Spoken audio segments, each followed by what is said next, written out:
3h32. Número de casos de dengue do Brasil nas 4 primeiras semanas de 2024, mais do que triplicou na comparação com o mesmo período do ano passado. Foram verificadas 217 mil ocorrências da doença, 15 mortes, de acordo com o painel de monitoramento de arboviroses do governo. Outras 149 são investigadas, as informações atualizadas hoje pelo Ministério da Saúde. Vejo aqui na Agência Brasil, ano de 2024 deve ter mais de quase 2 milhões de casos de dengue no Brasil. Essa estimativa, no entanto, pode variar de 1,5 milhão a 4 milhões e 200. Números divulgados hoje em Brasília também pelo Ministério da Saúde. Outro número, bom, já demos, né? Esse aumento de janeiro desse ano em relação a janeiro do ano passado é um aumento de 233% no número de casos. E eu estou dando esses números assustadores para dizer que a gente volta a falar aqui no Estúdio CBN sobre dengue, essa doença que é transmitida pelo mosquito Aedes aegypti. E a gente conversa a partir de agora com o infectologista e pesquisador da Fiocruz, Júlio Croda. Oi, Júlio, boa tarde, bem-vindo. Boa tarde, Tati. Boa tarde, Marcela. É um prazer estar falando sobre dengue com os ouvintes da CBN. Obrigada. Achei esses números bastante impressionantes e a partir deles te pergunto, qual é a diferença desse verão para o verão passado? Por que houve um aumento tão grande? É muito impacto das alterações climáticas proporcionada pelo El Niño. Nós tivemos um inverno atípico, né, com transmissão importante da dengue, justamente por maior frequência do mosquito da dengue em diversos. E isso fez com que, no verão agora, que é o início do período, nós tivéssemos esse aumento expressivo comparado com 2023. Nós estamos apenas no começo da epidemia de dengue. Então, é esperado que isso se intensifique ao longo dos meses, porque o pico da dengue no Brasil é entre abril e maio. Eita. Ô, Júlio, a gente teve um picotinho aqui na nossa comunicação, eu não consegui entender a sua explicação. Você pode fazê-la de novo, por favor? O que é que você falou? O El Niño é um fator importante que pode ajudar a explicar esses números muito maiores nesse verão, mas exatamente por quê? Porque, né, a gente teve um inverno atípico, né, com aumento da temperatura em todo o país. Nós tivemos um inverno muito quente. São Paulo, por exemplo, né, bateu o recorde de temperatura antes do verão, e isso favoreceu a multiplicação do mosquito da dengue nos reservatórios. Então, a gente chega no verão com índice de infestação bem maior do que no ano passado. Certo. Bom, vamos lá. Quais são os sintomas da dengue? A gente já vai falar do mosquito, vai falar de prevenção, obviamente, todos os cuidados que a gente precisa ter. Mas eu estou mais interessada agora nos sintomas e no protocolo. Quais são os sintomas da dengue? Como é que eu posso observar o meu corpo e perceber que algo não está indo bem? Então, a dengue ela se manifesta com febre, dor de cabeça, dor atrás dos olhos, dor no corpo, eventualmente manchas vermelhas na pele. A dengue não se manifesta com sintomas respiratórios. Então, isso é importante para a população diferenciar, por exemplo, do Covid, da gripe, da influenza. Então, a dengue dá todos esses sintomas, mas não dá tosse, não dá secreção, principalmente no sistema respiratório. Importante entender que antes a gente classificava a dengue como dengue hemorrágica, aquela dengue de maior gravidade. A gente mudou a nomenclatura, a gente não usa mais essa nomenclatura, a gente usa dengue com sinais de alarme, porque a maioria dos pacientes que vão a óbito, infelizmente, não tem hemorragia importante. Tem esses sinais de alarme, que são dor abdominal intensa, vômito persistente, acúmulo de líquido, né, no abdômen, no pulmão, hipotensão, eventualmente tontura por conta dessa hipotensão, letargia, que a pessoa fica meio, vamos dizer, zonza, cansaço extremo. Mas esses sinais, eventualmente, pode apresentar ou não com hemorragia, são sinais de alarme, são sinais de gravidade. Quem está na ponta tem que identificar o paciente com esses sinais mais graves para proceder à hidratação adequada, que é o tratamento para dengue. E aí, a partir desses sintomas, então, qual que é o protocolo recomendado para o paciente? A partir de quando ele tem que ir para o hospital? Com sintomas iniciais ou só com esses sintomas mais graves? É importante que o paciente seja monitorado, né, pela equipe de saúde, não necessariamente o médico, mas que saiba reconhecer esses sinais de alarme, né? Como eu citei, né? Dor abdominal, vômito persistente, hipotensão. Então, é importante sim que a população procure a unidade de saúde, que de alguma forma tenha monitorado esses sintomas, porque a partir do 5º dia, quando acaba a febre, é que a chance maior de evoluir com gravidade. E aí, então, qual é, o protocolo? Vai ao hospital de quanto em quanto tempo, Júlio? Então, existe o monitoramento dessa pessoa, né, principalmente em relação aos sinais de alarme. Pode ser feito na unidade básica de saúde, eventualmente pode ser feito pelo agente de saúde, né, ou uma pessoa próxima, instruída, para identificar esses sinais de alarme. Se apresentar esses sinais de alarme, é necessário prontamente a hidratação desse paciente, ou seja, o soro na veia, que pode ser realizado em tendas montadas ou no ambiente hospitalar. Então, essa é a dica, observar os sinais de alarme e monitorar esse paciente desde o primeiro dia, idealmente por alguém da equipe de saúde.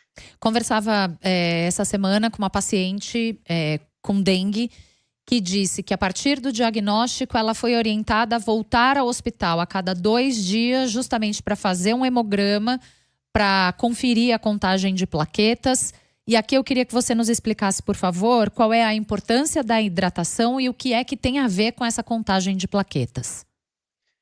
Na verdade, a gente fala assim que o paciente com dengue perde o líquido que está dentro do capilar, né, das veias, das artérias, para o terceiro espaço, para o pulmão, para dentro do abdômen, e por isso que dá hipotensão, dá essa confusão mental. Então, assim, esse monitoramento com hemograma é principalmente para ver o hematócrito, que é o número de células vermelhas. Se você tem um aumento expressivo do hematócrito, indica que você está perdendo esse líquido para o terceiro espaço. Esse líquido está saindo do vaso e indo para outros locais do corpo. Então, isso indica gravidade. Então, assim, a gente muitas vezes tem dificuldade de fazer essa avaliação com hematócrito, né? Então, a gente observa os sinais de alarme, que é um indicativo indireto também desse extravasamento do líquido do vaso para esses outros espaços. E aí, muitas vezes, a hidratação de maneira orgânica, quer dizer, beber água, não é suficiente, aí a pessoa precisa tomar soro, certo? Exatamente isso. Então, assim, quando tem esses sinais de alarme, quando tem esse hematócrito aumentando muito rapidamente, só a hidratação oral não é suficiente. É necessário uma hidratação venosa vigorosa para justamente evitar o óbito dessa pessoa com dengue. E aí, muitos casos desse que necessita de um acompanhamento, é importante a internação. Com certeza, né? Porque essa hidratação, como é endovenosa, eventualmente a gente não consegue fazer na unidade básica de saúde, não consegue monitorar o paciente para saber como está a pressão, a frequência cardíaca, a frequência respiratória. Então é necessária a internação para monitorar e para hidratar mais vigorosamente. A gente sabe, por exemplo, que existe 2 grupos com maior risco de óbito para dengue. Os adolescentes, porque é quando ele se apresenta com a segunda infecção, que é mais grave, ou os idosos, que têm múltiplas comorbidades. Então, às vezes, é muito difícil hidratar o idoso na unidade básica de saúde, porque a gente não consegue monitorar. Então, a gente interna justamente para fazer esse monitoramento mais fino, né, da pressão, da frequência cardíaca, da frequência respiratória, e hidratar de acordo com a resposta do paciente. Tá. Em que situações a dengue pode evoluir para não mais dengue hemorrágica, mas dengue com sinais de alarme?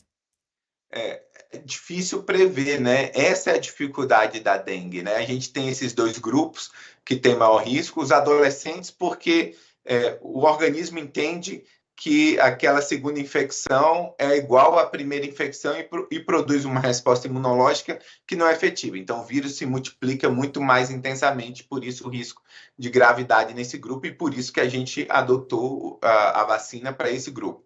E os idosos por conta da comorbidade. Então, assim, esses dois grupos são de risco, mas a gente não consegue definir, além disso, quem vai evoluir ou não com dengue grave, que necessite essa hidratação, essa hospitalização. Doutor, eu quero falar de vacina, mas antes queria fazer um alerta, na verdade, com relação à automedicação. Qual que é o perigo da automedicação em casos de dengue? Eu trago um exemplo de uma ouvinte nossa que, quando teve os primeiros sintomas de febre, acabou se medicando em casa, acordou com mais febre, pior, decidiu ir para o hospital e descobriu que estava com dengue. Então, existe esse perigo? E quais são os perigos? Existe alguns medicamentos, né, que a gente identifica para febre, que também ataca o fígado, né, eleva as enzimas hepáticas. E aí a dengue também faz isso, né? Então, se você toma, por exemplo, antitérmico, que está relacionado com essa lesão hepática, você vai piorar, eventualmente, os sintomas da dengue, pode evoluir com gravidade. Então, a gente sabe que, por exemplo, o ácido acetil salicílico não está indicado na dengue, né? O paracetamol, que tem o metabolismo hepático, a gente não pode ministrar em grande quantidade, principalmente se o paciente tem alteração hepática. Então, tem algumas questões que precisa ser avaliada pelo médico para indicar a melhor terapêutica, mas principalmente, né, é importante o paciente ter avaliado para ser monitorado, como foi falado pela Tati, em relação aos sinais de alarme. Primeiros sintomas: estou lá me sentindo muito mal, com muita dor de cabeça, vou tomar um analgésico. Isso é um hábito comum do brasileiro. Devo preferir o quê? Você pode fazer o uso da dipirona, né, do paracetamol, numa quantidade no primeiro momento, né, até você procurar o atendimento, manter uma hidratação vigorosa oral, né, se hidratar adequadamente até que você possa ser atendido e o médico possa identificar qual o melhor remédio, qual periodicidade você vai tomar esse antitérmico, ou se o paciente estiver com vômitos, passar um remédio para controle do vômito. Porque a gente sabe que, assim, a maioria do tratamento para dengue, a gente fala que é com sintomáticos, né? Se tem febre, remédio para controlar a febre. Se tem vômito, remédio para controlar vômito. E avaliar sinais de alarme para hidratação adequada quando for necessário. Então, sentiu aquele primeiro sintoma, a pessoa se medicou, tomou aquele analgésico, não passou a dor, procurar um atendimento hospitalar. Procurar um atendimento hospitalar. Perfeito. Justamente para verificar a pressão, a frequência cardíaca, os sinais de alarme. Perfeito. Vamos falar de vacina então, doutor Claro. Júlio. Como é que a vacina age? Ela impede que a doença se desenvolva? Depende do sorotipo, né? A gente tem 4 sorotipos da dengue. Para o sorotipo 2, a vacina é extremamente eficaz. Para o sorotipo 1, também. A gente tem poucos dados em relação ao sorotipo 3 e 4. Tanto para a vacina do Butantan, quanto para a vacina que está sendo usada, né, agora, que é a vacina da empresa japonesa. Então, assim, o que a gente sabe é que, no geral, essa vacina que está sendo disponibilizada, ela protege 80% para a doença sintomática, para os sintomas, e 90% para a hospitalização. Então, é uma proteção muito elevada. Para quem faz uso da vacina, isso é uma proteção extremamente elevada, e existem estudos de acompanhamento de 57 meses, ou seja, 4 anos e meio, mostrando que a vacina continua protegendo, principalmente para a hospitalização. Existe uma queda da proteção para a doença sintomática, mas depois de 57 meses ainda a gente tem uma elevada proteção para a hospitalização. Doutor, a vacinação para crianças de 10 a 14 anos começa agora em fevereiro, vacinação pública promovida pelo SUS. Por que tão poucas doses da vacina disponíveis no sistema público até agora? Principalmente porque a empresa não tem capacidade de produzir mais doses para esse ano. As empresas produtoras de vacina precisam trabalhar com contratos a longo prazo, porque é necessário expandir fábricas de produção, né? Então, assim, uma empresa nunca vai produzir doses se não existe o contrato que garanta realmente aquela venda. Então, assim, a decisão do Brasil foi tomada agora, né, principalmente depois da avaliação da Conitec, e as doses que existiam disponíveis para 2024 é esse quantitativo. É muito difícil, quando a gente trabalha com vacina, a gente trabalhar com a perspectiva futura de compra. A gente tem que entender que essa expansão de fabril, vamos dizer assim, de produzir vacina, depende de contratos pré-estabelecidos. A gente, não só para esse ano, teremos poucas doses, mas para 2025 também é um número limitado de doses. O próprio Instituto Butantan também afirmou que é outra vacina que poderá chegar para o cidadão brasileiro, fará sua produção mais intensamente a partir de 2026. Então, a perspectiva, não só para esse ano, mas para os próximos anos, é uma oferta limitada de doses, infelizmente. Agora, há doses disponíveis no sistema privado, né, na rede particular. Por que há doses de vacinas disponíveis na rede particular e essa dose tão reduzida na rede pública? Houve algum tipo de falta de planejamento ou erro de avaliação do Ministério da Saúde, na sua visão, Júlio? Essas doses no privado, Tati, são doses infinitamente menores para o sistema que está sendo ofertada para o sistema público. Então, assim, isso realmente não traz nenhum impacto. Vamos dizer, se todas as doses do serviço privado, das clínicas privadas, né, que deve chegar no máximo 1 milhão de doses, fosse ofertada ao sistema público, nós teríamos mais 500 mil pessoas vacinadas. Então, do ponto de vista do impacto e do número de doses, continua sendo muito pouco as vacinas que estão no setor privado, né? O planejamento, eventualmente, a gente tem que fazer com bastante antecedência, né? Só que faltava elementos para o próprio Ministério da Saúde fazer esse tipo de planejamento. Por exemplo, o Ministério da Saúde ele não pode contratar uma vacina futura se não tem aprovação da Anvisa, se não tem a aprovação da Conitec. Então, essas questões que são necessárias, faz parte do nosso sistema regulatório sanitário, impediu, eventualmente, que o Ministério tivesse um contrato antecipado. No momento que a vacina foi aprovada pela Anvisa, no meio do ano, levou mais 6 meses para que esse processo fosse analisado na Conitec. Isso só a partir desse momento. Doutora, a gente está com uma instabilidade, vamos tentar recuperar, acho que agora vai estabilizar. A gente perdeu o finalzinho da sua fala, falando a respeito da Conitec. Queria pedir para o senhor voltar, que eu acho que agora a gente conseguiu estabilizar a conexão.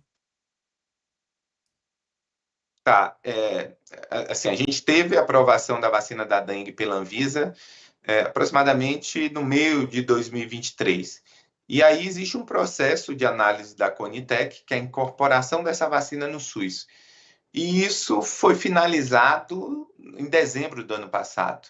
Então, antes disso, é muito difícil o Ministério da Saúde firmar um contrato para compra de vacinas que não foram aprovadas pela Anvisa inicialmente e não foram incorporadas, avaliadas pela Conitec. Então, essa é uma questão primordial. Quando a gente trabalha com os laboratórios públicos, fica mais fácil negociar, né, isso, né? Porque, eventualmente, o Ministério da Saúde pode sinalizar para um laboratório público que vai adquirir toda a produção. Mas com um laboratório privado é mais difícil. É necessário ter um contrato específico. Por isso que a gente conseguiu produzir rapidamente as vacinas de Covid, porque tinha 2 laboratórios públicos, Fiocruz e Butantan, que tinha capacidade de aumentar sua produção muito rapidamente. Diferente de um laboratório privado, que precisa ter certeza que essas vacinas serão adquiridas. E não existia essa certeza até a aprovação da Conitec. A gente tem essa vacina sendo desenvolvida pelo Butantan também, uma capaz de proteger contra os 4 sorotipos da dengue. Teve eficácia de quase 80% nos resultados preliminares da última fase dos estudos clínicos. Testes estão sendo finalizados. Tem previsão para essa vacina ser disponibilizada no mercado, Júlio?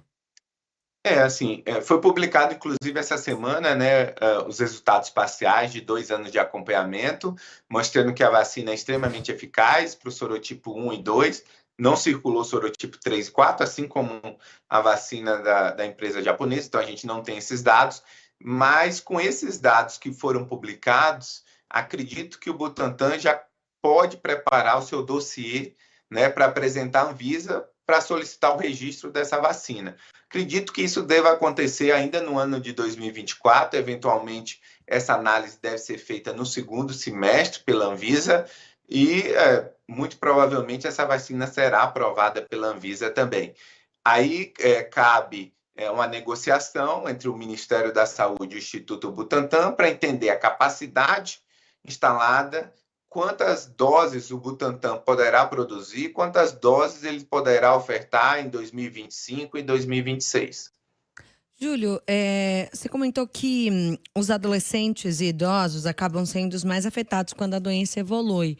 Por que não tem vacinação para os idosos? Porque eles não são público-alvo. A vacina, infelizmente, né, ela foi aprovada para uma faixa etária de 4 a 60 anos, né? Uhum. Então, as duas vacinas que nós temos em fase... uma já desenvolvida e incorporada ao SUS, a do Butantan em fase final de desenvolvimento. As duas vacinas, elas fizeram estudos com pessoas até 60 anos. Então, a Anvisa não recomendou essa vacinação para pessoas maiores de 60 anos. Lógico que é importante a gente continuar o desenvolvimento dessas vacinas, avaliar se existe alguma diferença, porque também essa vacina pode fazer diferença para esse público maior de 60 anos. Uhum. Dúvida dos nossos ouvintes aqui. Vale tomar a vacina no sistema privado, pensando que a segunda dose é só depois de 90 dias, 3 meses? Vale a pena sim, né? Porque garante uma proteção e essa proteção ela por pelo menos 4,5 anos, 57 meses. Então ele vai estar protegido para esse ano, né? Para o período da dengue desse ano, que vai até maio, mas também para o próximo ano. Então acho que sim, vale a pena ter uma proteção maior. As pessoas que se infectaram anteriormente com outro sorotipo, quando tomam a vacina, mesmo com uma dose, isso eventualmente pode garantir uma proteção adicional. Então, vale muito a pena, sim, estar com a vacina em dia para dengue, se tiver, né, recurso financeiro, porque é uma vacina que no privado é extremamente cara. Cerca de R$700 a segunda dose, né? As duas doses, né? Desculpa, as duas doses. 350 cada uma. A gente tem mais mensagem de ouvinte chegando. O Sérgio Peixoto fala sobre o paracetamol. Nós já respondemos essa dúvida com o Dr. Júlio Croda. Tem também o Vanderlei perguntando se quem já teve dengue pode pegar novamente. Pode sim, o doutor até explicou. E aí tem 2 perguntas sobre o mosquito que eu vou juntar aqui. Uma é do Araújo, falando se o mosquito ele já nasce doente ou se ele pega a doença para depois transmitir. E aí a Eliane pergunta qual o ciclo, tempo de vida do mosquito. A gente pode explicar para eles, doutora? Com certeza, né? As duas coisas, né? Ele já pode ser infectado com o vírus da dengue ao nascer, transmissão materna, né? Para esse novo mosquito da dengue, mas também ele pode adquirir o vírus da dengue ao picar uma pessoa que esteja infectada com o vírus da dengue. O ciclo do mosquito é de 7 a 10 dias. No período de calor, esse ciclo ele é encurtado, 6 a 7 dias. No período de temperaturas baixas, chega a 10 dias. E por isso a recomendação para a gente fazer inspeção domiciliar dos focos do mosquito da dengue toda semana. A população tem que eleger um dia e verificar no seu domicílio esses focos. Não adianta ver e eventualmente está eliminando a água parada uma vez por mês, porque é justamente isso o problema da dengue, porque se você não faz toda semana, você vai perpetuar a transmissão da doença. Muito bom. Mais ouvintes? Tem mais ouvintes, deixa eu pegar aqui. E aí, é bom... o pessoal tá careca de saber isso, eu acho, né, Júlio? Mas inspecionar ali os pratinhos que amparam os seus vasinhos de planta, ralos do banheiro, ralo de pia também, não? Todos. Tanque. Tanque, né? caixa d'água, fechar as caixas d'água, né? É engraçado porque em muitas comunidades carentes as pessoas não têm acesso à água todos os dias. E aí é necessário acumular águas em recipientes não apropriados. Lógico, ela vai ficar sem água durante 1, 2, 3 dias, mas é importante sempre verificar e sempre deixar esse reservatório tampado para que não seja reservatório do mosquito da dengue, né? Às vezes o seu terreno tem pneu velho, algum material amorfo que acumule água, tem que fazer essa limpeza do terreno, tem que garantir que está tudo adequado para reduzir, né, a população de mosquito, eventualmente denunciar o vizinho, né? A gente sabe que Sim. muitos falam, eu tomo conta da minha casa, mas se meu vizinho não toma conta, eu posso ter dengue. E é verdade, porque o mosquito ele pode, de alguma forma, voar até um raio de 1 quilômetro. Então, eventualmente, se tem um terreno baldio ou uma casa abandonada, onde existe acúmulo de água parada, você, infelizmente, mesmo tomando conta da sua casa, você pode adquirir a doença. O que é que prefeituras e governos estaduais devem ou deveriam estar fazendo para combater essa proliferação, hein, Júlio?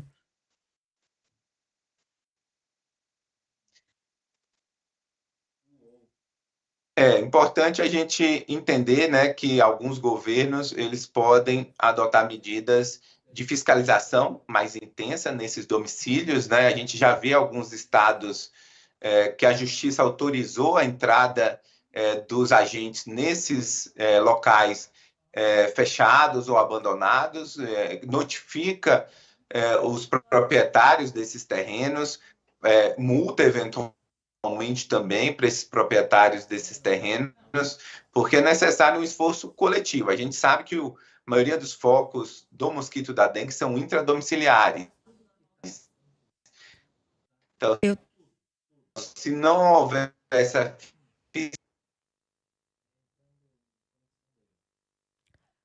Acho que a gente está com um problema na conexão com o Júlio. Peraí, Júlio.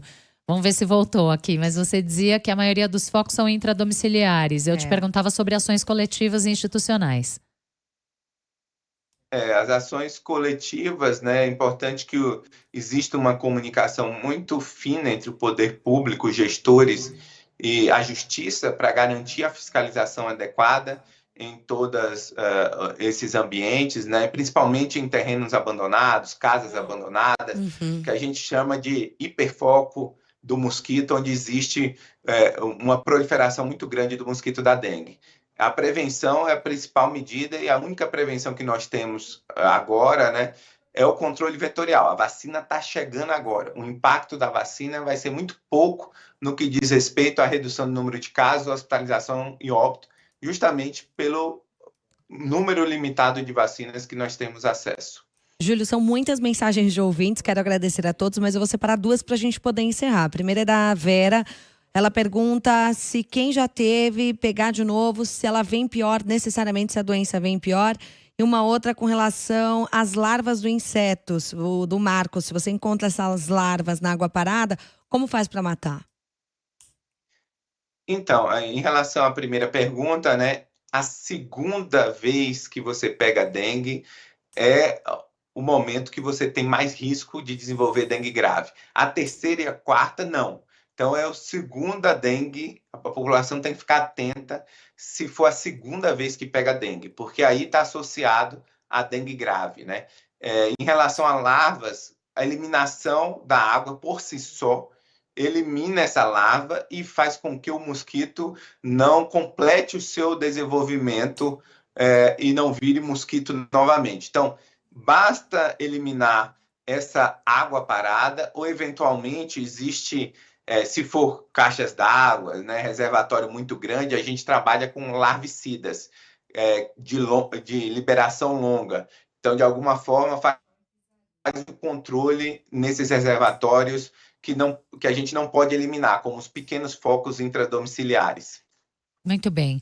Júlio Croda, infectologista, pesquisador da Fiocruz, tirando todas as nossas dúvidas sobre dengue, num cenário bastante preocupante de um crescimento vertiginoso do número de casos no Brasil em relação a janeiro do ano passado. Júlio, muito obrigada pela disponibilidade, seu tempo e seus esclarecimentos aqui no Estúdio CBN. Prazer, Tati, Marcela, estar com vocês. Desculpa pela conexão. Talvez em outro momento, com melhor conexão, a gente possa responder mais perguntas. Obrigada, boa tarde. Obrigada.